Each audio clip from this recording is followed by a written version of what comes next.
Yeah. For those of you that wanna know what we're all about, it's like this, y'all.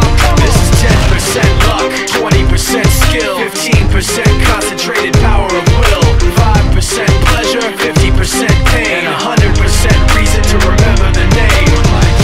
He doesn't need his name up in lights, he just wants to be heard, whether it's the beat of the mic. He feels so unlike everybody else, alone, in spite of the fact that some people still think that they know him. But fuck him, he knows the code. It's not about the salary, it's all about reality and making some noise, making a story, making sure his click stays up. That means when he puts it down, Tox picking it up. Let's go. Who the hell is he anyway? He never really talks much, never concerned with status, but still leaving him starstruck. Humble through opportunities given despite the fact that many misjudge him cause he makes a living from writing raps. Put it together himself, now the picture connects. Never asking for someone's help or to get some respect. He's only focused on what he wrote. His will is beyond reach, and now it all unfolds.